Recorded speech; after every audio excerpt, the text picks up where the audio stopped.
ঠাকুর শ্রী রামকৃষ্ণের ১৯০তম জন্মবার্ষিকী উপলক্ষে এই তিথিতে আমি কোথায় গিয়েছিলাম, আমি, আমার হাজব্যান্ড আর আমার ছেলে, সেটাই আজ তোমাদের সঙ্গে শেয়ার করব।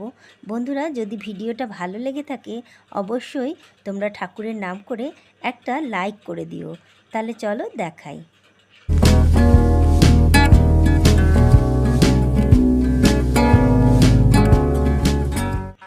বন্ধুরা, আমি কাকলি।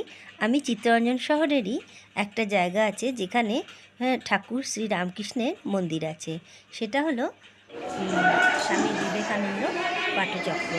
তো সেখানে আমরা গিয়েছিলাম, যেহেতু আমাদেরকে যেতে বলা হয়েছিল, আরও আমাদের এখানে যেতে খুব ভালো লাগে, সেই কারণে গিয়ে দেখলাম পুজো পাঠ সকাল থেকে খুব সুন্দরভাবে নিষ্ঠাভাবে করা হয়ে গেছে। আমাদের যেতে একটু দুপুর হয়ে গেছিলো। তো যাওয়ার পরে আমরা সেখানে চান জল নিলাম, টিকা নিলাম, আরও দেখলাম সবাই বসে রয়েছে। আর এখানে একটা স্টেজ বানানো আছে যেখানে নানান ধরনের অনুষ্ঠান হচ্ছে সকাল থেকে, সেই কারণে এখানে অনুষ্ঠানের সমস্ত ব্যবস্থাপনা করা আছে। তো এখানে দেখো কিছু বই, ফটো এইসবও বিক্রি হচ্ছে। তো এখান থেকে মানুষ নিতেও পারে, যেমন ধূপ, আচার, বই, অনেক কিছু বিক্রি হচ্ছে, কিছু হ্যান্ডমেড জিনিস। তো যাই হোক, আমরা এখান থেকে 4টে বই কিনে নিলাম। তো এই বইগুলো ভালো করে পড়বার জন্য বলল, আর দীক্ষা নেবার আগে এই বইগুলো অবশ্যই পড়তে হবে, সে কারণেই আমরা বইগুলো সংগ্রহ করলাম। এখান থেকে আমরা সবাই চলে গেলাম যেখানে সবাইকে প্রসাদ খাওয়ানোর ব্যবস্থা করা হয়েছে। তো আমরা সবাই এখান থেকে বেরিয়ে যেখানে প্রসাদ খাওয়ানোর ব্যবস্থা করা হয়েছে সেটা একটা এই রামকৃষ্ণ মিশনেরই এখানে একটা বাগান আছে, সেই বাগানের মধ্যে। তো চলো সেখানে যাই আর তোমাদেরকে জায়গাটা একটু ভালো করে দেখিয়ে দিই, জায়গাটা কেমন আর কত মানুষজন এসছে এই রামকৃষ্ণদেবের জন্মতিথি ১৯০তম জন্মতিথি উপলক্ষে এখানে কত মানুষের সমাগম হয় সেটা আজকে তোমাদেরকে একটু দেখিয়ে দিই। সঙ্গে থাকো আর ভিডিওটা দেখতে থাকো, আর যদি ভালো লাগে অবশ্যই ভিডিওটা দেখে একটা লাইক করে দিও, আর আমার চ্যানেলটা সাবস্ক্রাইব করে তার পাশে বেল আইকনটা অবশ্যই প্রেস করে দিও। দেখো এখানে প্রচুর মানুষের খাওয়ানোর ব্যবস্থা করা হয়েছে।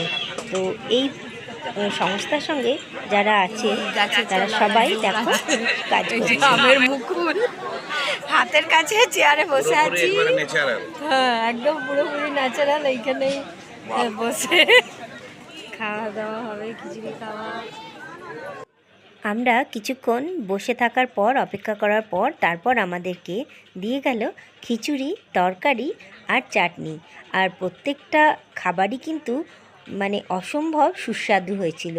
যেটা হয় মন্দিরের প্রসাদের খাবার খেতে কিন্তু সত্যি খুব ভালো লাগে, আমার তো খুবই ভালো লাগে।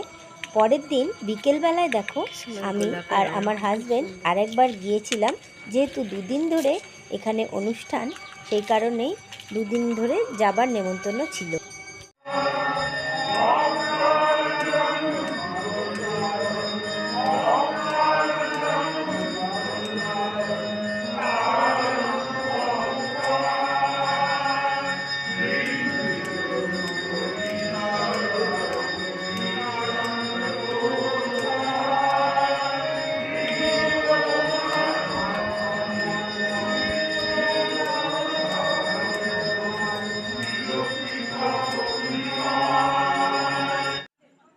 এইখানে অনেকক্ষণ ধরে ঠাকুরের নাম গান হওয়ার পর, নাম গান যখন হয়ে গেল, সবাই এখান থেকে উঠে যেখানে আমাদের প্রোগ্রাম হবার কথা আছে ঠিক সেইখানে সবাই কিন্তু আমরা চলে গেলাম।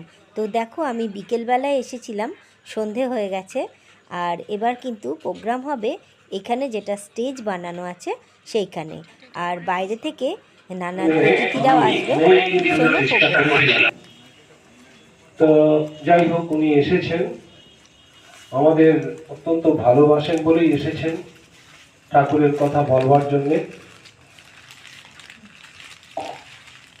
তার কাছে আমরা আমাদের রামকৃষ্ণ বিবেকানন্দ পাঠচক্র এই সংস্থার যে ভক্তমণ্ডলী উপস্থিত আছেন সকলের পক্ষ থেকে তার শ্রীচরণে বিনম্র প্রণতি জানাই। আমাদের মধ্যে উপস্থিত আছে শ্রীমতী মঞ্জুলা চক্রবর্তী, কালকে তাকে দেখেছেন। তাকেও আমরা পুষ্পস্তবক দিয়ে গ্রহণ করে নেব। শ্রী অমিতাভ সাহা, তাকে আমি অনুরোধ করছি পাঠচক্রের সহ সভাপতি, তার হাতে একটি পুষ্পস্তবক তুলে দিতে। আমাদের এই অনুষ্ঠানটা, আর এই অনুষ্ঠানের শুরুতে আমাদের খুব স্নেহের ভক্ত শ্রীমতী চৈতালি চৌধুরী সে সঙ্গীত পরিবেশন করবে, সঙ্গে তবলায় সঙ্গত করবেন শ্রী উৎপল দত্ত মহাশয়। তাদের দুজনকে আমি মঞ্চে আসতে অনুরোধ করছি। আমাদের পুষ্পস্তবক এবং একটি সঙ্গীতের বই। শ্রী উৎপল দত্ত তিনি তবলায় সঙ্গত করবেন, তার হাতে পুষ্পস্তবক তুলে দিচ্ছেন পাঠচক্রের সহ সভাপতি শ্রী অমিতাভ সাহা। এইবার আমরা অনুষ্ঠানের মূল পর্বে প্রবেশ করব। তাড়াতাড়ি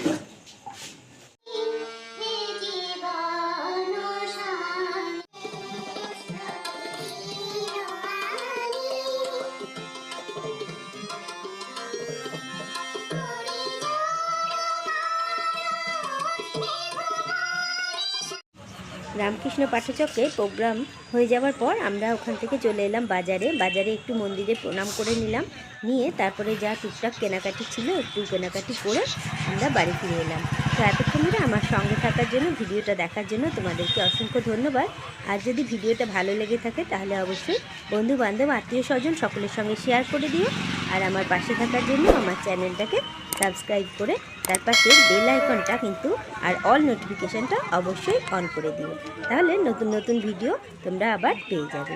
আজ তবে আসি, আজ এই পর্যন্ত।